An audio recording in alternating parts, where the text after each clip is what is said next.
juig van u goedheid, ons wil juig van u guns, want u is vir ons goed. U is God.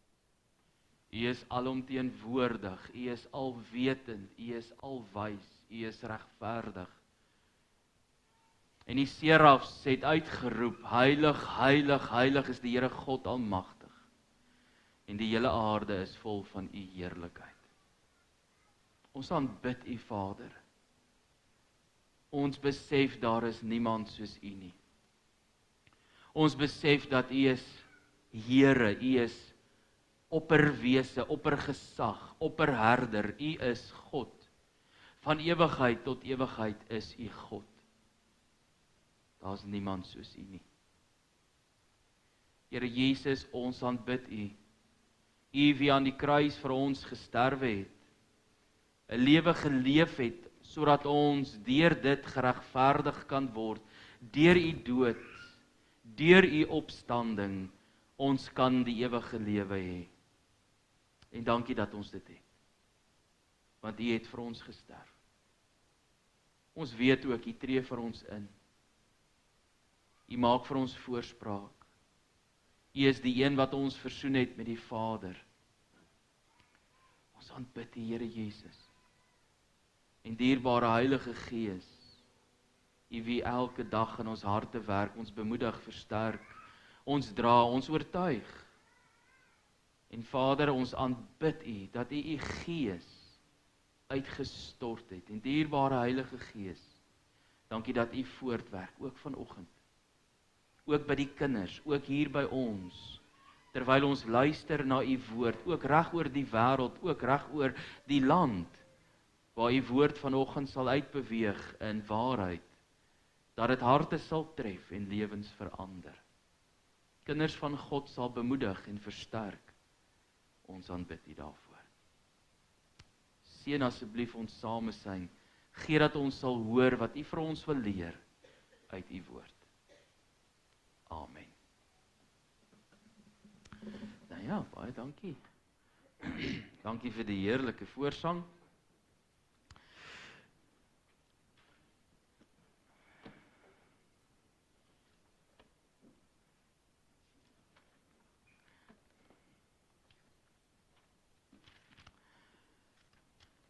Ek wil graag vir Fotum vir 'n baie kosbare gedeelte, en ek dink as jy my nou al ken, dan sal jy weet, dis een van my gunsteling gedeeltes in die woord.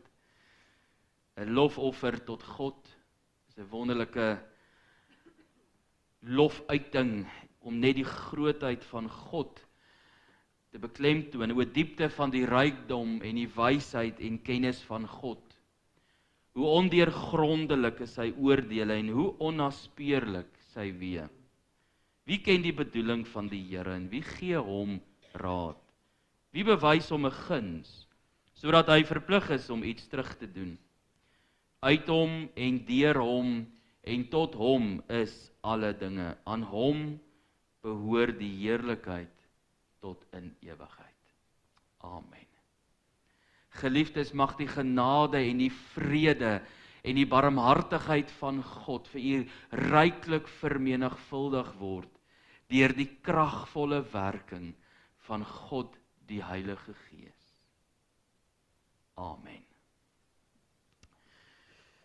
Nou as ek die program so kyk, of die liturgie so kyk, dan gaan ons direk oor na die skriflesing toe, en dit is daar in Genesis hoofstuk 18 wat ons saam lees vanoggend. Ek glo ten minste dit is al 'n baie bekende gedeelte, wat ek dink die wêreld ook nou al baie goed ken. En ons gaan daar net 'n paar verse saam lees, en dit is van vers 22 af, lees ek vir u uit die 1983 vertaling van die Bybel. Die mans het weggedraai Sodom toe, maar die Here het by Abraham bly staan. Abraham het toe nader gekom na die Here toe en gevra, sal U die regverdiges saam met die goddeloses vernietig? Miskien is daar 50 regverdiges in die stad. Sal U die plek werklik vernietig? Sal U dit nie spaar oor 50 regverdiges daarin nie? U sal tog nie so iets doen en die regverdige saam met die goddeloses om die lewe bring nie. U sal tog nie die regverdige soos die goddeloses behandel nie. Sal die regter van die hele aarde dan nie reg laat geskied nie? Toe sê die Here, as ek 50 regverdiges in Sodom kry, sal ek die hele plek spaar oor hulle. Abraham het gesê, ek is maar net stof en as, en tog het ek gewaag om met die Here te praat. Sê nou die regverdiges is 5 minder as 50. Sal u die hele stad vir 5 verdelg? Hierop antwoord die Here, ek sal dit nie verdelg as ek 45 daar kry nie. Toe praat Abraham weer met die Here, miskien sal daar 40 gevind word. En die Here sê, ook oor 40 sal ek dit nie doen nie. Abraham sê toe, moet tog nie kwaad word as ek nog 'n keer praat nie, Here. Miskien sal daar 30 te kry wees. En die Here sê, ek sal dit nie doen as ek 30 daar kry nie. Maar Abraham sê, ek bly waag om met die Here te praat. Miskien word daar 20 gekry. En die Here sê, oor die 20 sal ek dit nie verdelg nie. Toe sê Abraham, moet tog nie kwaad word nie, Here. Ek wil nog net 1 keer praat. Miskien word daar 10 gekry. En die Here sê, ook oor die 10 sal ek dit nie verdelg nie. Toe die Here klaar met Abraham gepraat het, het hy weggegaan. En Abraham het na sy plek toe teruggegaan. Net tot daar uit die woord van die Here. Kom ons doen net so 'n kort gebed. Vader, dankie vir die woord. Dankie dat ons dit kan oopmaak. Ek bid U Vader dat U in hierdie oomblikke vir ons sal wys wat ons moet sien. Vir ons sal leer wat ons moet leer. Ons sal lei in die waarheid. Kom spreek met ons, Here, tot eer van U naam. Amen. Nou ja, ek dink ons ken die verhaal van Sodom en Gomorra tog baie goed. Ons weet dat God het gesê, hy gaan hierdie stad vernietig, verwoes, Sodom, Gomorra, as gevolg van menigte goddelose dinge wat daarin aangegaan het. Ek weet die wêreld en baie mense wil net die een uitsonder, en ek glo u weet waarvan ek praat, maar ek glo nie dat dit was die enigste probleem gewees wat in die stad was nie, dat dit wel 'n groot probleem was, en gaan lees maar gerus weer die verhaal van Sodom en Gomorra. Daar was geweldige goed wat daar aan die gang was, goddeloosheid, dat dit so erg was dat God gesê het, ek gaan hierdie stad vernietig, ek gaan hierdie stad verwoes en uitmekaar ruk. En tot vandag toe die hart van die saak, het daar niks weer verder ontstaan nie, en ook niks verder weer gebeur daar nie. En ons sien in hierdie verhaal natuurlik, het God gesê, dit is wat hy gaan doen, en ons sien vir Abraham wat kom pleit het by God, hy het kom intree by God vir hierdie mense in hierdie stad, vir die regverdiges in daardie stad, want ons weet ook Lot en sy gesin het daar langs die stad gaan kamp, baie interessant, en hulle tente gaan opslaan.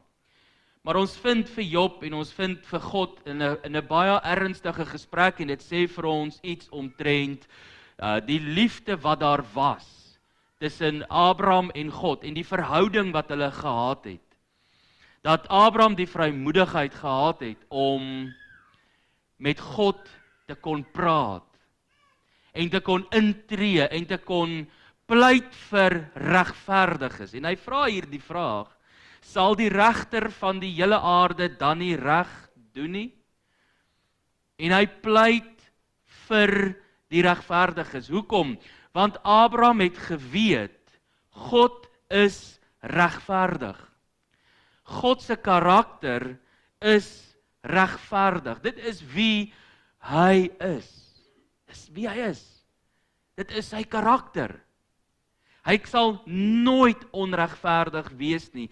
En Vader, as daar net 5, net 10, net 20 regverdiges is in daardie stad, sal U daai hele stad verwoes en ook hulle? En hy pleit. En hy druk op God se karakter, wie hy is. En ek dink net vir 'n oomblik, laat dit net insink, want dit is wie God is. Dit is wie ons God is. Hy is regverdig. Die verhaal met ou Noag, waarom? Want God is regverdig. Sodom en Gomorra, want God is regverdig. Babel, God is regverdig. Kain en Abel, God is regverdig. In elke verhaal wat ons lees in Genesis, in die gemeenskappe wat ons daar sien, en dit wat hulle beleef het, die magsmisbruik, die hoogmoed, die onreg, die leuns, die verdrukking, die verhale van Abraham, Isak, Jakob, Josef, sien ons in alles, God is regverdig. Maar hy is nie net regverdig nie, hy is altyd regverdig. Jy weet, ons is nou, hier's baie ouers, jy kry jouself baie keer op 'n punt waar jy agterkom, wag, ek is nou nie heeltemal so regverdig gewees nie. Ek was nou nie regverdig teenoor hierdie een en teenoor hierdie een nie. Jy weet waarvan ek praat. Maar by God is daar nie so iets nie. Hy is altyd regverdig. En ons kan altyd daarop staat maak.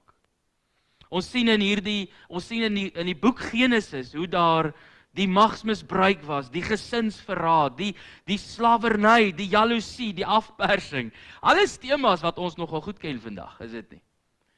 Ons sien hoe die wêreld in daai tyd met mekaar onregverdig gelewe het.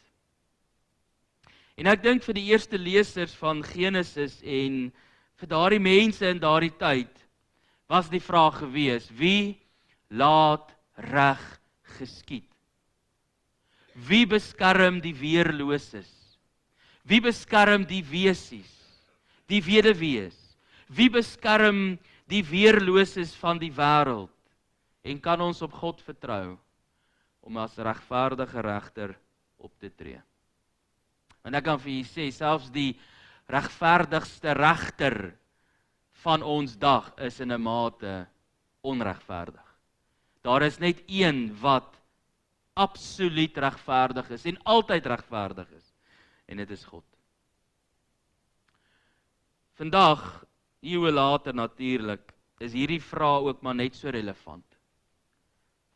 Ons lewe in 'n wêreld wat gebuk gaan onder baie oorloë, baie stryd, baie presidente wat wil hulle magsmisbruik net vertoon vir almal. Ons sien dit hoe mense vermoor word, hoe Christene gejag word. Lees maar net die nuus, jy sien die onreg, jy sien die onregverdigheid. Jy sien hoe kinders ly, jy sien hoe weduwees ly. En hierdie vraag ontstaan ook in ons kop.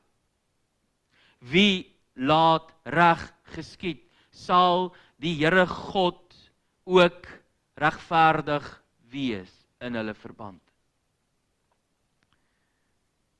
Ons sien die magsmisbruik, ons sien die rasisme, ons sien die armoede, ons sien die lewens wat uitmekaar geruk word, ons sien die realiteit van die onreg in die lewe. Ons sien die onreg by die werk, ons sien die onreg by die werksplek, is dit nie? Een of ander stadium in hierdie wêreld, in hierdie lewe, sal jy deur so 'n situasie beweeg, waar dit vir jou voel, maar ek word onregverdig hanteer. Dis die realiteit. En miskien het jy so 'n verhaal in jou hart. Jy het so 'n stukkie geskiedenis waar dit vir jou voel, maar ek was onregverdig hanteer. Die leuns, die jaloesie, die verdraaiing, alles, die skokkende gedagte. Maar Vader, hoe kan U dit toelaat? Is dit nie 'n vraag waarmee baie mense worstel nie? Hoe kan die Here God hierdie tipe goed toelaat in hierdie wêreld? Hoe kan U dit toelaat in my lewe? Hoe kan dit gebeur? En wanneer hierdie tipe van goed gebeur, die onreg, en jy voel en jy weet dat op hierdie oomblik word ek onregverdig hanteer, moet jy onthou. Dit is die fondasie waarop jy bou in jou geestelike lewe, is dat moenie bekommerd wees nie, want die God wie jy aanbid, oordeel altyd regverdig. En ek weet, dis nou moeilik wat ek nou gaan sê, om dit oor te gee aan die God wie regverdig oordeel. Nou sê ek vir u dit, en ons gaan nou nie daarby uitkom. Ons Here Jesus het dit gedoen. Ons Here Jesus het dit gedoen. Aan die kruis het hy op 'n stadium gebid en gesê, Vader, vergeef hulle, want hulle weet nie wat hulle doen nie. In 1 Petrus lees ons, hoofstuk 2 lees ons, dat die Here Jesus, toe hy gespot is en geslaan is en geskel is en sleg gesê is en mishandel is, het hy dit nie teruggedoen nie, maar hy het dit oorgegee aan die een wie regverdig oordeel. En ek kan nie 'n waarborg gee. Daar is 'n regverdige oordeel. Want God is altyd regverdig. God is altyd regverdig. Ons soeke in hierdie wêreld, universeel, na ware geregtigheid, ware regverdigheid, moet ons probeer beantwoord om te staan op hierdie feit.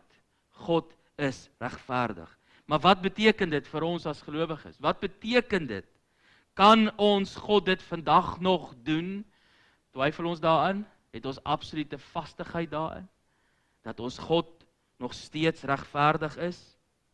Jy sien, hierdie vraag het sentraal gestaan in Genesis 18. Was sentraal in Abraham se lewe. Sal die regter van die hele aarde nie reg doen nie? Het jy al op daai plek gekom in jou geestelike lewe, waar jy in onreg moet leef, om net hierdie vraag aan God te vra? Vader, sal U nie regverdig oordeel nie? Hy is regverdig. Nou, in ons dag vandag is daar nou 'n interessante nuwe film. Ons het hom nou onlangs gekyk, is eintlik baie oulik. Dis eintlik 'n dis 'n family appropriate film en dit is The Sheep Detectives. Ek weet nie of jy hom al kyk het nie. Dit is baie interessant. As jy nou hou daarvan as skape kan praat. En ek kan nie waarborg gee skape kan praat, né? Maar dis 'n baie oulike film as jy hom nog nie gekyk het nie. Dit is regtig goed. Daar's 'n baie interessante verduideliking van hierdie skape wat praat oor wie God is. Ek het net op baie staan vir my vrou gesê, genade, dis 'n slegte verduideliking, maar gegeewe dis die skape. Maar daar's so 'n kort verduidelikingkie in van wat is geregtigheid? Wat is justice? Jy sien, ons almal in hierdie lewe soek na justice. Dit moet regverdig wees. En baie keer dan loop ons met goeters in ons hart rond wat sê, hierdie ding moet regkom, anders neem ek wraak. Is dit nie? Justice. Ons soek justice. Nou ja, tussen hier is ons nou twee skape wat hulle nou probeer verduidelik wat is justice. Nee, dis baie snaaks eintlik, maar die twee ramme was toe nou nie baie skerp nie, maar dis 'n baie insiggewende verduideliking. Kom ons sê dit is 'n definisie. The weak should not be harmed by the strong, and the friend should never be forgotten. The good should not be harmed by the bad. As jy dink aan regverdigheid. Dit is die definisie wat in hierdie film uitkom vir hulle. Wat is justice? En as ons dink in hierdie lewe, dan gaan ons ook deur hierdie lewe met presies dieselfde gedagte, dat die goeie nie moet seergemaak word deur die slegte nie. Dat die swakkes nie seergemaak word deur die sterkes nie. Sien ons dit in ons dag nie? Dat die vriend nooit vergeet sal word nie. Dis interessant, ek weet dis nou hulle verduideliking daarvan en is 'n baie eenvoudige kinderlike manier om dit te sê. Maar dis waarna ons soek. Vader, ek kyk in hierdie wêreld en ek sien kindertjies ly, Here. Hoe regverdig is dit? Here, U ken my lewe, U weet dat my hart is rein, maar ek ly. Hoekom, Here? Dis nie regverdig nie. Ons moet hulle uitsort, Here. Nee, sê God nie my kom die wraak toe nie. En sy oordeel is regverdig. Nou interessant, aan die einde van die film, dan sal een van die skape vir die twee ramme wat net alles die heeltyd wil stik inslaan, vir hulle sê, dis nou die geleentheid, daar's 'n just cause. Nou kan die geregtigheid toegepas word. En toe dink ek in daai oomblik, dink ek aan, daar gaan 'n oomblik wees in die toekoms, waar God 'n regverdige oordeel sal vel. En weet jy hoe moeilik is dit om daarin te rus? Dis moeilik, is dit nie? Om te weet dat Here, die onreg wat ek aangedoen word, ek kan dit net in U hande los, hoe moeilik en hoe seer dit ook al is, daar gaan 'n dag kom, waar daar 'n regverdige oordeel gevel sal word, en ek is dankbaar ek hoef dit nie te doen nie, dis in U hande. Nou wat leer die regverdigheid van God ons? Dit bring ons in die eerste plek sekerheid. Dit bring ons sekerheid, want jy sien Abraham kyk na gebed, hy praat met God en hy verduidelik God hierdie nood in sy hart om in te tree vir hierdie mense, dat ware geregtigheid sal geskied en dat God regverdig sal wees. As ons aan hierdie waarheid vashou, dat God is altyd regverdig, dan gee dit my 'n fondasie vir vertroue en hoop. Dat Here, eendag sal U ware geregtigheid laat geskied. En ek kan nie 'n waarborg gee, dis die sekerheid in my hart, dat die onreg wat in die wêreld aan die gebeur is, die wie verantwoordelik is daarvoor, sal voor God verantwoording doen daarvoor. En ons kom die wraak nie toe nie. So ook in jou eie lewe. As jy onreg aangedoen is, weet dit, God gaan rekenskap eis. Ons kan dit ander kant om ook sê, as jy onregverdig is, moet jy weet, God gaan ook van jou rekenskap eis. Want God is regverdig. Dit gee my hierdie sekerheid waaraan ek kan vashou. Hy is nie partydig nie. Hy neem nie die persoon aan nie, hy is nie onregverdig nie, hy is nie wispelturig nie, hy val nie rond nie, hy is geanker in sy karakter, wie hy is. Sy troon is geregtigheid en regverdigheid. Dis wat Psalm 89 vir ons sê. Reg en geregtigheid is die grondslag van U troon. Dis ons God. Hierdie waarheid bring rus in 'n wêreld waar menslike regstelsels dikwels faal. Dikwels faal. Jy sien dit, jy beleef dit. Dikwels voel ons dat, hierdie persoon het daarom nou maar net so 'n raps op die hand gekry vir dit wat hy gedoen het.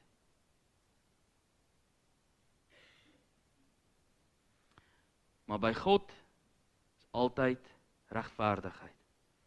Hy weeg op elke motief, elke gedagte, elke hart. Sy oordeel is volkome reg. En in gebed mag ons worstel. Ons mag worstel daarmee. Ons mag worstel en ons mag met God praat daaroor. Op 'n stadium gaan ons dit moet oorgee aan hom, want hy oordeel regverdig. En ons kan met vrymoedigheid na God toe gaan. Hebreërs 4 vers 16 sê dit, ons kan met vrymoedigheid na die troon van genade gaan. Want sien, ons moet maar baie genadig wees, is dit nie? In hierdie wêreld moet ons maar met mekaar baie genadig wees. Ons wil altyd ware geregtigheid en reg soek, en dan vergeet ons van genade. Want as God vir ons moes gee in hierdie wêreld wat reg is, dan het ons nie meer gelewe nie. Want hy gee vir ons baie genade. Baie genade. Nou die regverdigheid van God het daar's ook 'n paar implikasies. Dit impliseer natuurlik, sonde moet gestraf word. Wat lees ons in hoofstuk 18 van Genesis? Sonde moet gestraf word. Ons sien dit reg in die skrif, die siel wie sondig, die moet sterwe. Dit is die standaard van God. Ons sien dit inteendeel aan die kruis van Golgotha, die Here Jesus wat die sonde in sy liggaam gedra het, aan daardie kruis vir ons sonde gesterwe het. Regverdiglik moes God optree. Die sonde moet gestraf word. Dis nie 'n keuse nie. Dit vloei uit God se heilige karakter. As jy geleentheid kry om die preek te lees van Jonathan Edwards, wat handel oor sinners in the hands of an angry God, bitterlik insiggewend. En hy illustreer dit so mooi, so kragtig, dat elke sondaar hang soos aan 'n dun draad oor die afgrond. En dit is slegs deur God se genade wat ons teruggehou word van oordeel. Dit is die genadetyd waarin ons leef. Ons hang aan 'n fyn draadjie. Maar ons word gehou deur die genade van God. Nou verstaan ons as ons die woord van die Here sê, deur genade is julle gered en nie die verdienste nie, né? God is absoluut genadig oor ons. Die feit dat God nie onmiddellik die sonde straf nie, is nie 'n tekort aan ware geregtigheid nie, maar 'n bewys van sy verdraagsaamheid. Dink mooi, vir 'n oomblik, kyk na die wêreld. Ons weet wat is die nuus, ons sien al die oorloë. Waarom, Vader, waarom delg U nie die kwaaddoeners uit nie? U het dit al van tevore gedoen. Maar dan lees jy in Romeine 2 vers 4 en 5, God is ryk in goedheid, verdraagsaamheid en geduld. God verdra die mens en die goddeloosheid. Dit klink baie sleg as 'n mens dit sê, maar dink mooi wat ek vir u sê. God se verdraagsaamheid.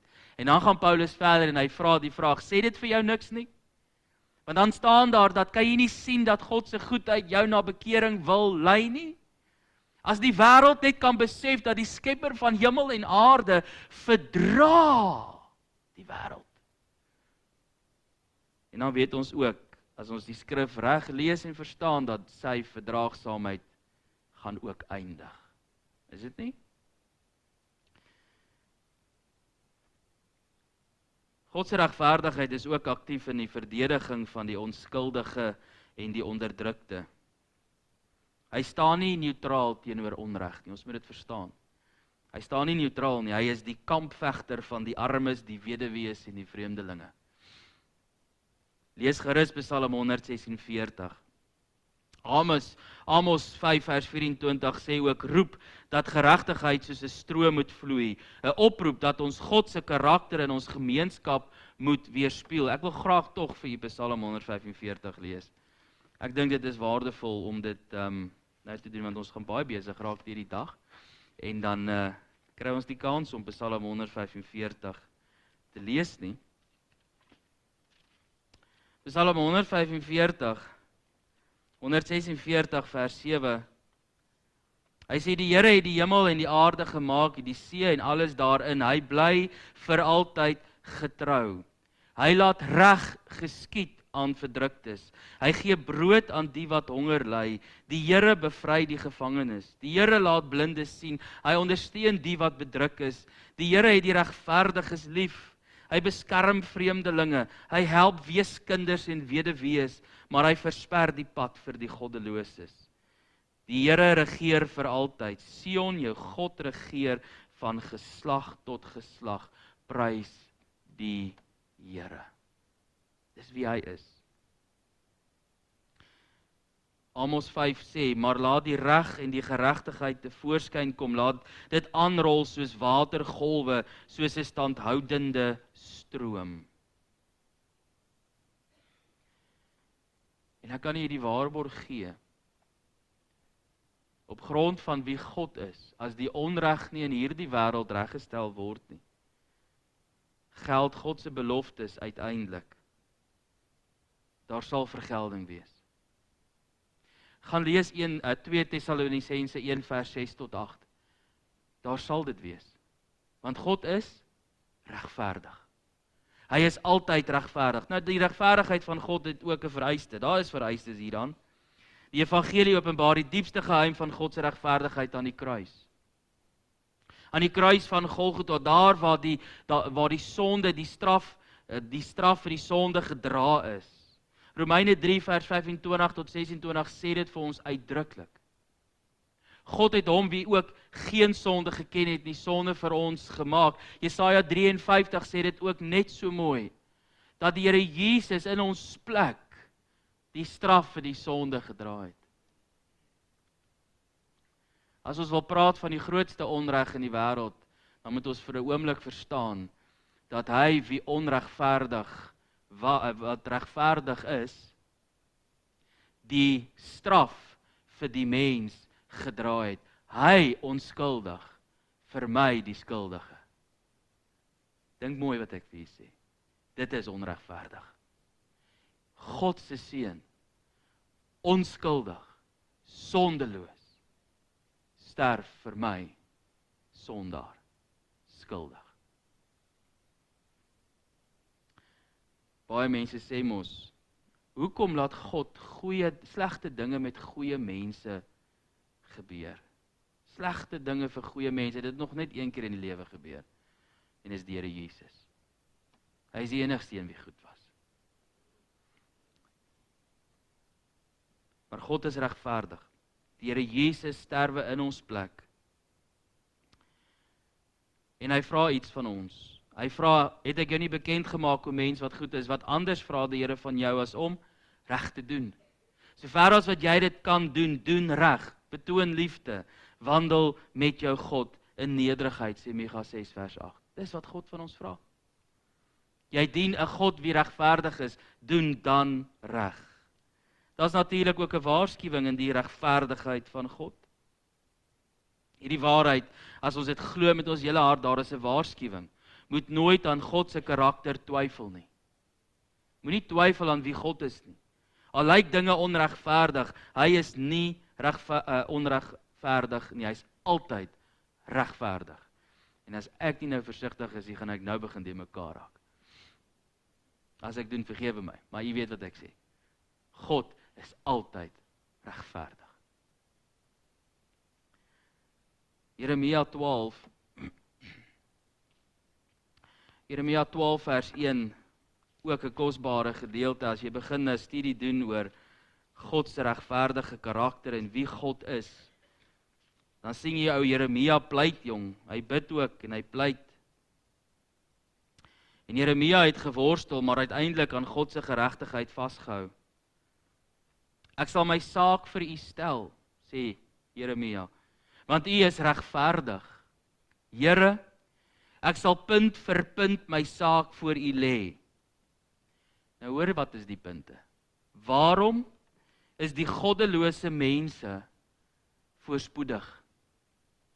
Hy wonder of Jeremia in 2026 geleef het. Is dit nie 'n vraag waarmee almal van ons worstel nie? En het die ontrou mense geen sorge nie? Here, hoe is dit moontlik? U het hulle geplant, hulle het wortel geskiet, gegroei, ook vrugte gedra. En nou moet ek vir u, ek sê dit met baie versigtigheid, kyk gou mooi aan wie koppel hulle self. Hulle neem u naam graag op hulle lippe, maar hy is nie in hulle hart nie. Eina. Dink mooi wat Jeremia hy sê. Hoe pas ons dit toe in die Nuwe Testamentiese tyd? Here, daar's mense in die kerk wat u loof en prys, maar hulle harte is ver van u af, Here. En dit gaan met hulle goed. Geen sorge nie, Here. Lekker werk, weet, mooi karre. Prys die Here, hulle neem u naam op hulle lippe, maar u is nie in hulle hart nie. U ken my, Here, u sien my en toets my gesindheid teenoor u. En as jy nou psalms lees en jy ken die hartseer psalms in die psalmdigbundel, nou is dit amper dieselfde wat Jeremia hier doen. Hy hoor wat sê hy, bring hulle om die lewe so skape by die slagplek, sonder hulle af vir die slagting wat kom. Waarvoor pleit hy? Regverdigheid, geregtigheid. In die Nuwe Testament word dit herhaal, want daar is 'n saailand, en die koring is gesaai in die saailand. Toe kom die vyand, toe doen hy wat? Hy saai die onkruid tussen die goeies. Ek kan vir jou 'n waarborg gee vandag, dit is 'n feit. Nou, soos die ou mense gesê het, so feit soos 'n koei. Dis 'n feit. Daar is mense wie God oor hulle lippe neem, maar God is nie in hulle hart nie. Dit is die werklikheid. Ons noem hulle skynheiliges. Dis die probleem wat die Here Jesus gehad het met skynheiliges. Maar kind van God, jy wie God opreg dien, wie God in jou hart het, aan hom vashou, en jy beleef hierdie goed, en jou gees bots permanent met daai valse gees, daar's 'n botsing, weet dit, God oordeel regverdig. Moet dit nie in jou hande neem nie. Gee dit vir God. Gee dit vir hom. Ek weet, baie mense wil nie na kerk toe gaan nie, want daar is so baie skynheilige mense. Luister, niemand van ons is perfek nie. Niemand van ons is perfek nie, ons weet dit. Maar ons is almal op pad. Ons is almal op pad. Ons stap hierdie pad met God.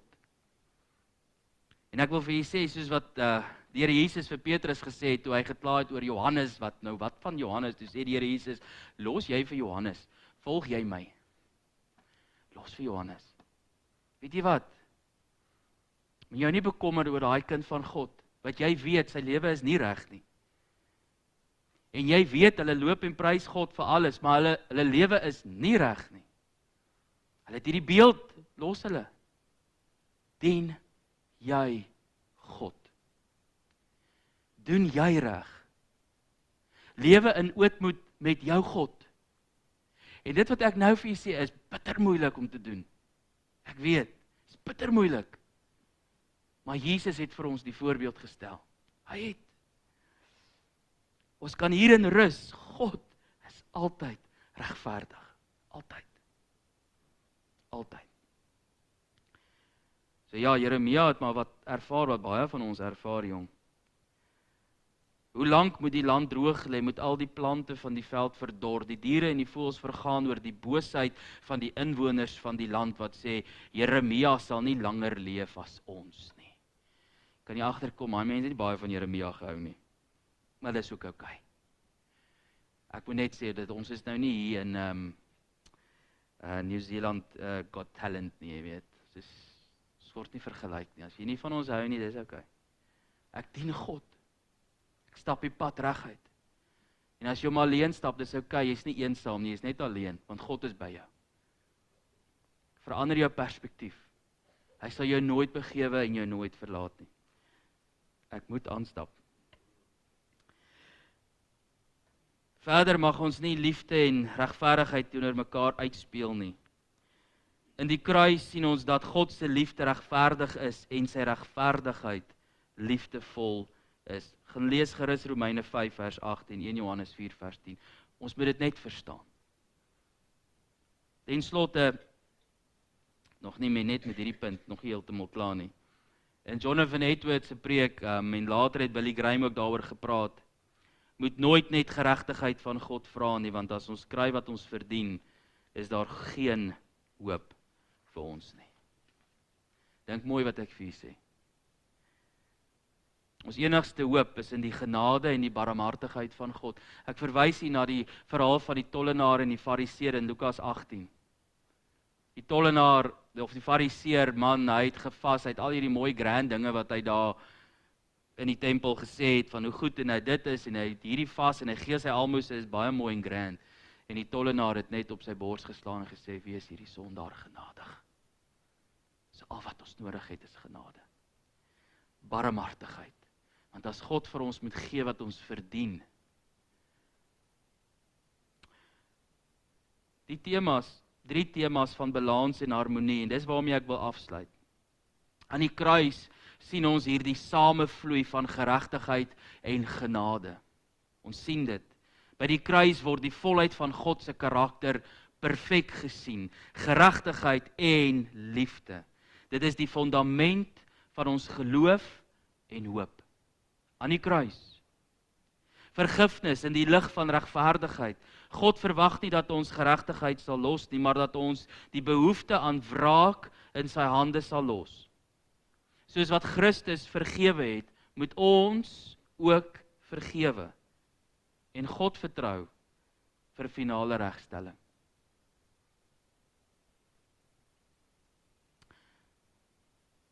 Ek herinner jy weer aan daai interessante film. Aan die einde het hulle die opdrag gekry. daar's 'n legitieme rede. Jy kan nou maar daai kar slaan met jou kop. En hulle het dit gedoen. En toe dink ek net by myself, die een wie die oordeel gaan vel, is die een wie gespyker was aan die kruis. Sy oordeel sal regverdig wees. En die Vader sal die opdrag gee, dit is tyd vir die oordeel. Ons hoef nie wraak te neem nie. Wat moet ons dan doen? Stefanus, ek herinner jy aan Stefanus, Handelinge 7. Hy het sy speech gelewer voor die raad, hy het natuurlik sy sê gesê. Hy was 'n man vol van die Heilige Gees en hy het nie teruggehou om die waarheid te praat nie. En daai mense het so kwaad geword vir hom, wat het hulle gedoen? Hulle het klippe gevat en het hom doodgegooi daarvoor. En hy het daar op sy knieë gesak en hy het opgekyk na die hemel en hy het gesê, Vader, reken hulle hierdie sonde nie toe nie. Dit was sy woorde. Die Here Jesus, Vader, vergeef hulle want hulle weet nie wat hulle doen nie. 1 Petrus 2:22, nou ja, die hart van die saak, ons almal worstel met hierdie jong. Hy het geen sonde gedoen nie en hy het sy mond het daar nooit te leen gekom nie. Toe hy beledig is, het hy nie terugbeledig nie, toe hy gelei het hy nie gedreig nie. En hierdie woorde, maar alles oorgelaat aan hom wat regverdig oordeel. Kind van die Here, in hierdie wêreld gaan ons ly. Jy gaan ly ook vir jou Christendom, miskien het jy al. Jy gaan ly vir jou oortuigings. Jy gaan ly omdat mense net eenvoudig nie van jou bakkies hou nie. Is die eenvoudige waarheid. Hulle sal jaloers wees op jou. Hulle sal jou verkleineer. Hulle sal jou verdruk. En veral as jy 'n kind van God is, moet jy weet, dit is jou deel. Dit is jou deel. En dis 'n les wat ons moet leer. En soms, jong, jy weet ons maar hoe werk dit in eksamens, daar's eksamens wat jy maar moet herskryf. Ek het al 'n paar van hulle ook al gehad. En in die geestelike lewe is daar ook van hierdie. Waar die Here jou in toetsposisie sit, waar hy jou toets, sal jy dit oorgee en oorlaat aan my. Laat dit oor aan hom wat regverdig oordeel. Regverdigheid en medelee in diens aan ander. Ware geregtigheid is nie koud of hard nie. Nee. Hoegenaamd nie. Dit word altyd deur liefde en medelee gedra. Ons word geroep om onreg aan te spreek en met liefde te dien, veral teenoor die weerloses. Ek sluit af. Ons lewe in 'n wêreld wat steeds vra, sal die regter van die hele aarde reg doen? Miskien is dit 'n vraag in u hart. Sal die regter van die hele aarde reg doen? En die Bybelse antwoord is absoluut waar, ja. Onwrikbaar, ja, hy sal. God se geregtigheid is die anker vir ons hoop, die waarborg vir ware gebed, die fondament van ons verlossing. Want God is altyd regverdig. In Christus wat regverdigheid en liefde perfek verenig, daarom kan ons met vertroue bid, leef, vergewe en hoop. En dan uit die hart van die saak wandel ons in nederigheid voor ons God. Ons besef ons nietige posisie. Ons is regverdig, barmhartig en vol vertroue dat God altyd sal reg doen. So ek herinner u weer, kind van die Here. Ek weet nie wat in u lewe aan die gang is nie en ek weet nie waarom die Here dit gedink het dat hierdie woord is vir vanoggend nie. Maar iemand worstel met hierdie ding. Gee dit oor aan die een wie regverdig oordeel. En weet jy wat gebeur dan? Dan leef jy in absolute vrede en vreugde in die Here. Kom ons bid saam. Vader, ons wil soos Abraham na u toe kom. Ons wil pleit, Vader, vir die feit dat u regverdig is. Ons kyk in hierdie wêreld en ons harte breek. En ons sien kinders, mense, weerloses wat gedruk word, onderdruk word. Kinders van God wie ly. Mense wie onregverdig behandel word. Dinge wat gebeur, dinge wat gesê word. Dinge wat beweer word en ag Here, daar's so baie dinge. En ons worstel en ons sê vir onsself dat dit wat gebeur in die wêreld is so onregverdig. Maar vanoggend moet ons opnuut net kom rus in U, wie altyd regverdig is. Help ons om die perspektief te behou, help ons om te besef, dat alles in hierdie wêreld, elke mens, alles sal voor U verantwoording doen. U is die oppergesag, U is die regverdige regter, U is God. En Vader, skenk ons uiterste genade, barmhartigheid, want ons het dit nodig. Skenk ons genade wanneer ons met mekaar omgaan, want ons het dit nodig. Ek eer U naam daarvoor. Amen.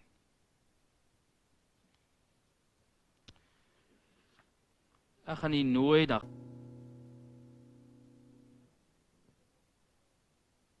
net so en ontvang die seën van die Here. En mag nou die genade van God ons Vader, die liefde van die Here Jesus Christus ons Here, en die werking en die liefde van die Heilige Gees